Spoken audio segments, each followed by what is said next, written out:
CIET-NCERT द्वारा प्रस्तुत है कक्षा 2 की हिंदी की ध्वनि पुस्तक सारंगी। पृष्ठ 77, इकाई 4, मित्रता, पाठ 18। सुने कहानी शेर और चूहे की दोस्ती। शेर मतवाली चाल से चला जा रहा था। अचानक उसे एक हल्की सी चीख सुनाई दी। एक चूहे की पूंछ उसके पंजे के नीचे आ गई थी। इस पृष्ठ पर दो चित्र दिखाए गए हैं। ऊपर दिखाए गए चित्र में शेर जंगल में मतवाली चाल चलता हुआ देखा जा सकता है। पृष्ठ पर नीचे बने हुए चित्र में एक चूहा दिखाया गया है जिसकी पूंछ पर शेर का पंजा पड़ गया था। पृष्ठ 78। शेर ने अपना पैर हटाया। चूहा फुदक कर झाड़ियों में चला गया। एक दिन शिकारी ने शिकार पकड़ने के लिए जाल बिछाया। उस जाल में शेर फंस गया। वो जोर जोर से दहाड़ने लगा।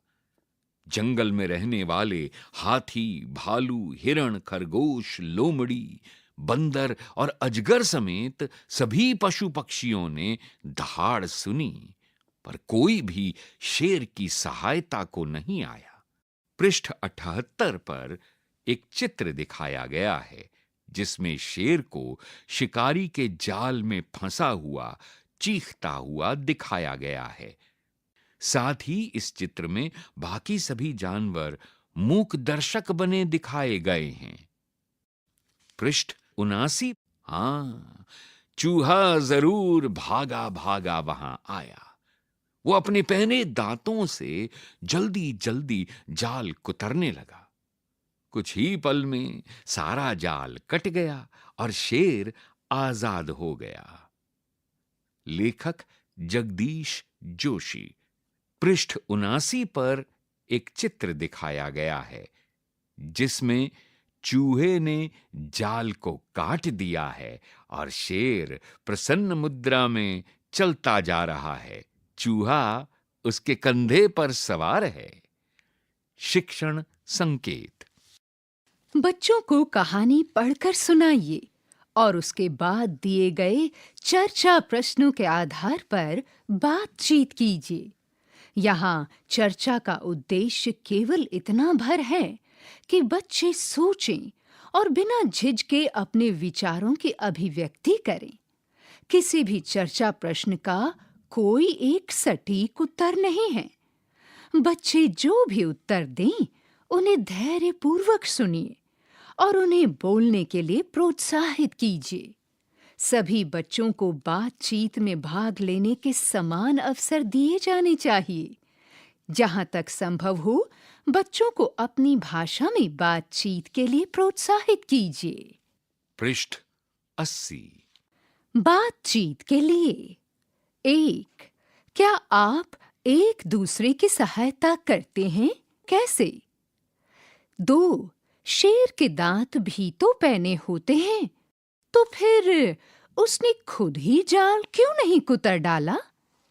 शब्दों का खेल। 1.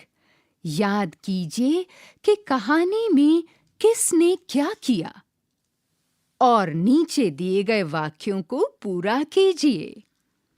यहाँ पर एक बक्से में लिखा है शेर, चूहा और शिकारी, और बाईं ओर लिखा है रिक्त स्थान मतवाली चाल से चला जा रहा था। रिक्त स्थान ने अपना पैर हटाया। रिक्त स्थान ने शिकार पकड़ने के लिए जाल बिछाया। रिक्त स्थान भागा भागा वहां आया। दाईं ओर दिए गए विकल्पों से बाईं ओर के रिक्त स्थान भरिए। 2. इस कहानी से हमने जाना कि चूहा अपने मित्र शेर को बचाने के लिए जाल कुतर सकता है। बताइए कि दिए गए जानवर अपने मित्रों के लिए क्या-क्या कर सकते हैं।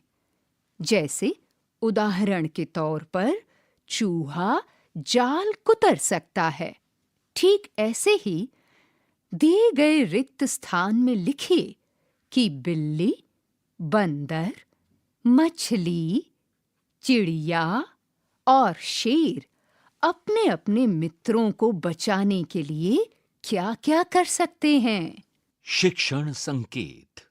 इस गतिविधि का उद्देश्य है कि बच्चे स्वयं से अनुमान करें कि अलग-अलग जानवर क्या कर सकते हैं। बच्चे जो भी उत्तर दें, उन पर बातचीत कीजिए कि उन्हें ऐसा किस कारण से लगता है। पृष्ठ 81। 3. आपके सबसे अच्छे मित्र का नाम क्या है? आप उसके साथ क्या-क्या करते हैं? 4. मित्र शब्द में त्र आया है। यहाँ कुछ शब्द दिए गए हैं जिनमें त्र आया है। उन शब्दों को छांटकर नीचे लिखिए। दिए गए शब्द हैं पत्र, दोस्त, पात्र, कमल, त्रिकोण, त्रिशूल, मक्खी, अचार और वस्त्र।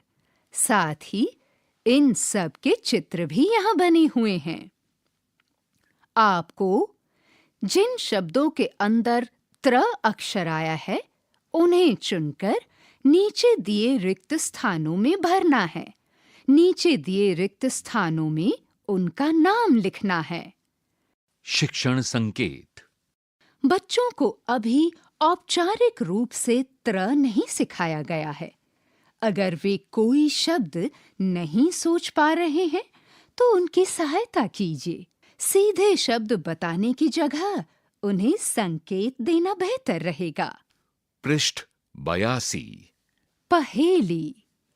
बिना पंख ही उड़ जाती, बांध गले में डोर, खींचो तो ऊपर चढ़ जाती, रहे हाथ में छोर। बोलो कौन? एक थाल मोती से भरा, सिर के ऊपर औंधा धरा, जैसे जैसे थाल फिरे, मोती उससे एक न गिरे। बोलो कौन? चार पांव पर चल ना पाऊं, बिना हिलाए हिल ना पाऊं, फिर भी सबको दूं आराम, झटपट बोलो मेरा नाम। बोलो कौन? साभार जयप्रकाश भारती, NCERT। खेल खेल में। ठंडी जगहों पर याक ही हमारा सच्चा मित्र है। आज वह अपने घर का रास्ता भूल गया है। उसे उसके घर पहुंचने में सहायता कीजिए। यहाँ पर बाईं ओर नीचे की तरफ एक याक बना हुआ है, मगर उसका घर दाईं ओर ऊपर जाकर बना हुआ है। उसे उसके घर पहुंचाने का रास्ता बताइए। पृष्ठ 83। मिलकर पढ़िए। राजू और मीना दोनों मित्र हैं और साथ में बस में विद्यालय जाते हैं। एक दिन बस से विद्यालय जाते समय एक बड़ा लड़का उन दोनों को चिढ़ाने लगा। वे दोनों डर गए और रोने लगे। उन्हें असुरक्षित लगा। असुरक्षित। जब हमारे आसपास कोई खतरा हो या जब कोई हमें नुकसान या चोट पहुंचाने का प्रयत्न करे, तब हम अपने को असुरक्षित महसूस करते हैं। सुरक्षित। जब हमारे आसपास कोई खतरा न हो या जब कोई हमें नुकसान या चोट न पहुंचाए, तब हम अपने को सुरक्षित महसूस करते हैं। इस पृष्ठ पर दाईं ओर ऊपर राजू और मीना के चित्र दिए हुए हैं, जो बहुत खुश नजर आ रहे हैं। इसके बाद के बाईं ओर के चित्र में रोती हुई बालिका नजर आ रही है। जो कि असुरक्षित भी महसूस कर रही है। जब हमारे आसपास कोई भी असुरक्षित तत्व होता है, तब हमें रोना आता है। ठीक उसी के चित्र के नीचे एक प्रसन्न बालिका का चित्र बना है। जब हमारे पास कोई खतरा नहीं होता या हमें किसी प्रकार का नुकसान या चोट नहीं लगती, तब हम बेहद प्रसन्न होते हैं, जैसा कि इस चित्र में नजर आ रहा है। यहाँ पर कुछ उदाहरण दिए गए हैं। आपको राजू और मीना को यह बताने में सहायता करनी है कि कौन सा उदाहरण सुरक्षित है और कौन सा असुरक्षित।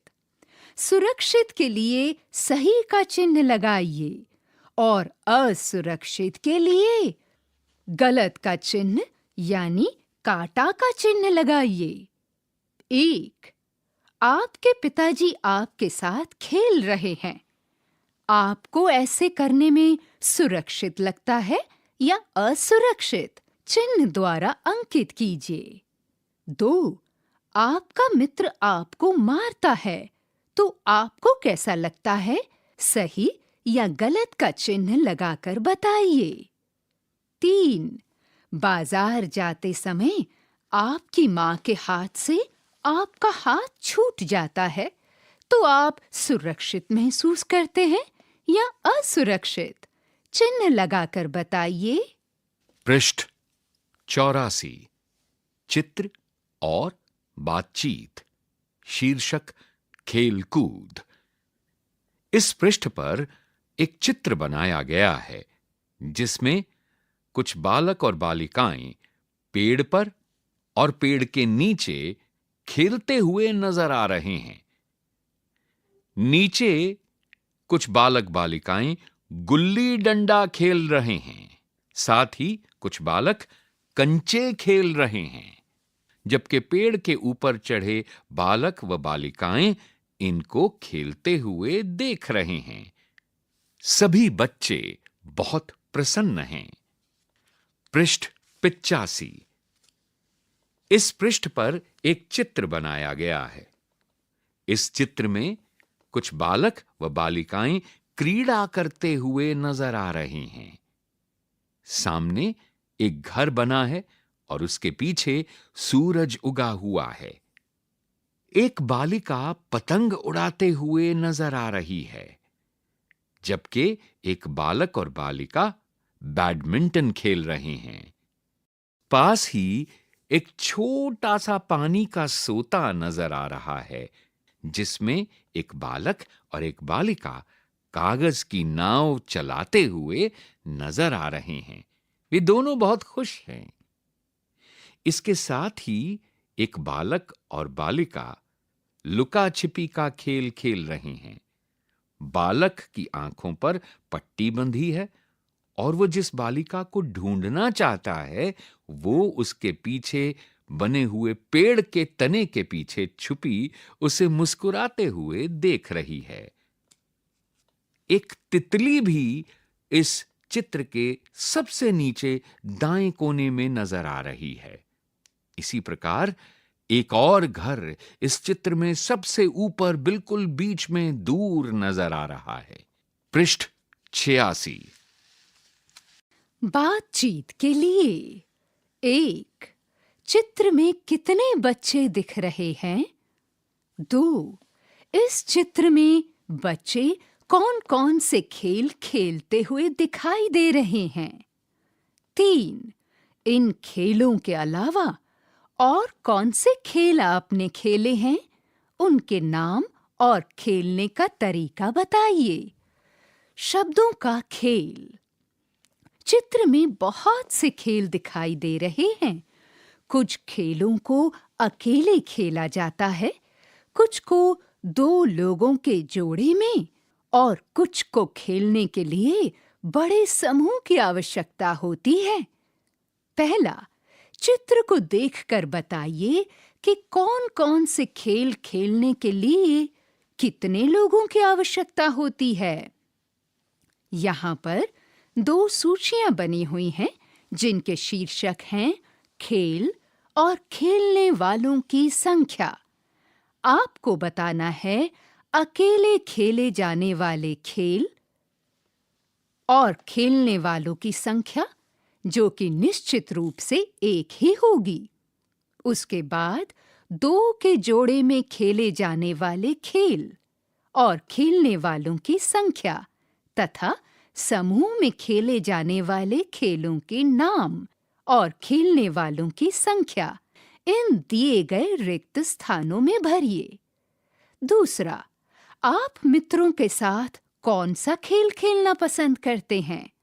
उस खेल को कैसे खेलते हैं? दिए गए रिक्त स्थान में लिखिए। सारंगी। वाचन स्वर बावला कोचर और ममता मलकानी। तकनीकी निर्देशन बटी लैंगलिंगडो। ध्वन्यांकन मयंक कुमार। निर्माण सहायक तनु गुप्ता। निर्देशन एवं निर्माण विमलेश चौधरी तथा प्रस्तुति CIET NCERT नई दिल्ली, भारत।